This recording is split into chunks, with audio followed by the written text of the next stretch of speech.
deal is signed, but this is not the real story. The story is what comes next.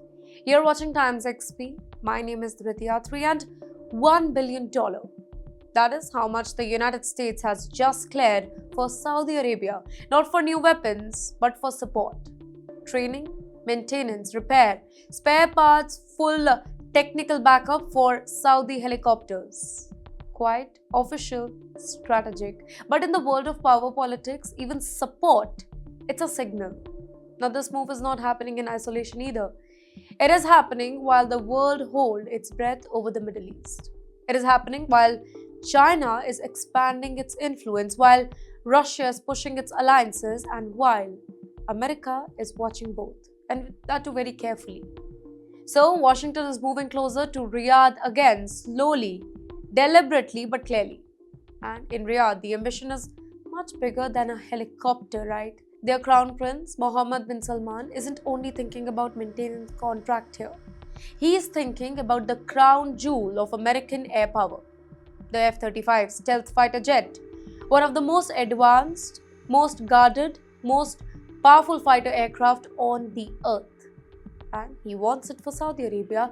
And if that happens, which almost it is, it's going to change everything. The power of balance in the Middle East shifts. A new air superpower rises in the Gulf. And one very important question appears. What about Israel here? So for decades, Israel has held what it called a qualitative military edge. Basically meaning that its weapons are more advanced than those of its neighbors. But if Saudi Arabia, it is really getting the F-35, that edge begins to blur. And that is the very sensitive issue in Washington right now. The Pentagon is also very worried, not just about the Middle East, but about the whole world, because behind this decision lies a bigger fear, and that is China and Russia.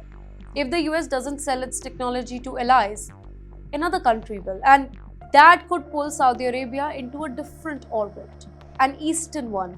So this is no longer just a military deal, it's a test of loyalty, a message to rivals, a negotiation behind closed doors, and perhaps the beginning of a completely new chapter in America-Saudi relationship.